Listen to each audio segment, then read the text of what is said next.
Thanks for listening to English Go Podcast. If you'd like to listen without adverts, read episode transcripts, or listen to extra bonus episodes, please check the description for more details. Hello, I am back. Let's see if I can finally do it. Let's see if I can finally talk about the holiday and not spend all the episode talking about the cheap clothes that we have in England. Okay, yes, that was it. That's where we were. I'd taken my parents to a Uniqlo store so they could buy some good quality clothes at a decent price. And we didn't do too much that day. I think on the evening we went to like a Japanese pub, I think is the best way of describing it. Although, to be honest, it's absolutely nothing like my image of a pub. Why is that? Pubs in England, they've got this sort of like, most of them have like a traditional feel to them. You know, you go in and it feels a bit old. Even if the building isn't that old, it has this sort of like old, relaxed feeling to it. I don't know how to describe it. It feels like a pub. You can just walk into, even if you have your eyes closed when you walk into the pub and then you open them, you don't know you're going into a pub. You'd go in, open your eyes, look around. It's like, I'm in a pub. It's really easy to tell. But we also have bars, and bars are different. Bars are more modern, and they don't look like pubs. So I think, like this place we went to, like this Japanese pub, it's more like a Japanese bar. But here's where things get really confusing. So, like a long time ago, actually not that long ago, maybe like if you go back to 70s or 80s, pubs in England only served drinks, just drinks. And then at some point, maybe around the 90s or like early 2000s, they started serving food. It became almost like impossible to find a pub that just served drinks. Actually, there are still a few around. There's one near me that doesn't serve any food, really. But it was almost like a requirement, you're a pub, you have to sell food as well. Whereas before, it was just a drink. Maybe you'd come home from work, maybe you'd eat at home, and then you'd go out to the pub, and then you'd drink. You were just there for drinking. They would always sell snacks, so you could get crisps, you could get salted peanuts, you could get pork scratchings. Is it scratchings or scratchings? I believe it must be scratchings. But anyway, if you don't know what they are, and I imagine you don't, it's like the skin of a pig that's fried in oil, and it goes very crispy, and I don't like it, really. I've tried them, and I don't like them. But it's sort of traditional to have like pork scratchings and nuts and crisps for sale in a pub. Oh, and you used to be able to buy cigars as well. Not anymore. But yeah, so that's all part of like the pub atmosphere in England. But in Japan, I don't know if there's ever been like a Japanese sort of pub that's just for drinking. Every place I go to seems to be. Oh wait, no, that's a bar. I'm thinking of some bar that I go to sometimes, and that does have just drinks and snacks. That's like a jazz bar though. That's an exception. But like a typical like sort of Japanese pub, it seems to be like nobody goes there just to drink. Like it's always like it's like a restaurant really. It's like a restaurant where you go there to drink alcohol and to eat food. And I remember on one occasion that I went to one of these sort of Japanese pubs with my wife, and I said, I don't want anything to eat. I had a big lunch or something. It's like, I'll just buy some drinks and then we'll go home. And she looked at me like I'm crazy. Like, what? Like, what just ordering drinks? What's all that about? Whereas in England, yes, pubs serve food, but there will still be lots of people who don't go for a meal. When I go to a pub in England, I don't always buy a meal. Sometimes I'll have I'll have dinner and then go to a pub. And it's depending on where you go, it can be a bit expensive. eating out all the time. So, yeah, traditionally, you just go to a pub, have a few drinks with your friends, go home. So anyway, I took my parents to this sort of Japanese pub type thing, which isn't like an English pub at all, and it was small. And to be honest, they're usually always small.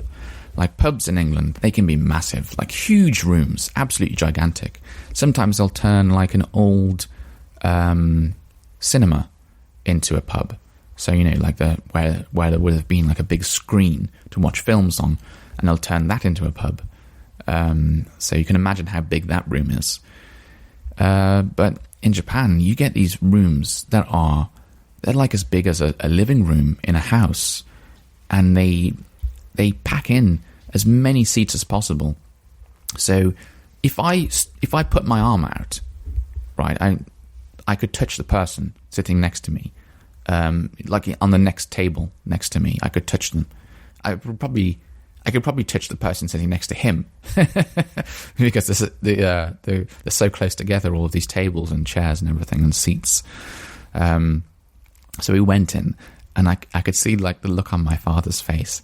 He was like, this feels very, very intimate. This feels very, very close. And he was a bit uncomfortable with it, because it is for English people. We don't like sitting so close to strangers. We don't like that. We want to sit like far away from strangers. Maybe we're a bit unfriendly, I don't know. But as the night went on, and as my parents sort of got used to it, the experience of this like a Japanese pub, which is called izakaya, by the way,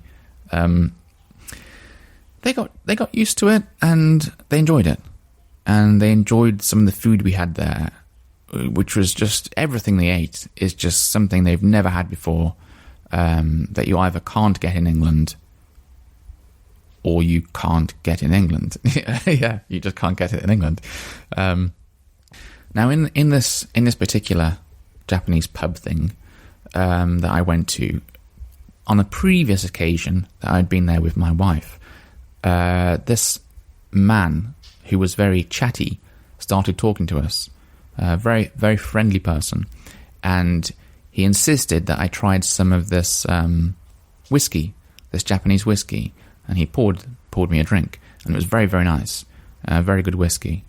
And this same person, he bought like a dish, he ordered a dish and had it sent to our table, and then left before we could say thank you to him. So it was very, very nice, very kind gesture. But it was interesting.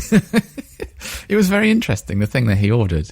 It was, did I explain this? Have I explained this? Maybe I have. Maybe I've talked about this kind of thing before. But you're going to have to look up the word cartilage. Cartli. How do you spell it? Cartilage, I believe, cartilage. And it's this like crunchy bit in between bones, I think. Or maybe it's like a bit that holds muscle onto a bone. I don't know. Anyway, in England, this is the part of the animal that gets thrown into the bin and nobody eats it. And the idea of eating it, like sometimes you accidentally get a bit of it, like it attached to the meat, and you chew it, and it goes crunch, and everyone's like, ooh, I just got a bit of gristle, or I just got a bit of cartilage in my mouth, and it makes everyone feel sick when they eat it. And this person actually bought us this it's like a skewer, like a long piece of wood, and it had like bits of cartilage, and I think bits of chicken as well pushed onto it. So like cartilage, and chicken thigh or something like that, mixed together. And I think my parents were just shocked at this. And I was a bit shocked at this, actually, because I've seen like small bits of cartilage in Japan before. My wife loves to chew on these small bits of cartilage. But these were huge. These were giant pieces. I don't know which part of the chicken they got them from. But in the end, we all tried a little. And we all agreed that the flavour was very, very nice. But it was still cartilage. And nobody liked the sort of like crunchy sensation, the crunchiness to it. So sadly, my wife had to eat as many as she could because we just couldn't eat them.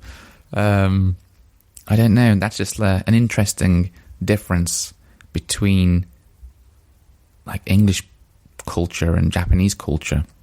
I wonder, like, what the culture is in your country.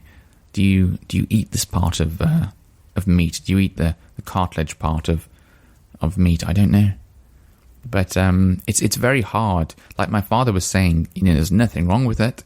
It's probably, well, I don't know if it's healthy, but it's edible. You can eat it, but he just couldn't like remove that image in his mind that he's been brought up with, raised with as a child, that like, this is the bit you eat, this is the bit you throw in the bin, because you can't eat it. That's what we think.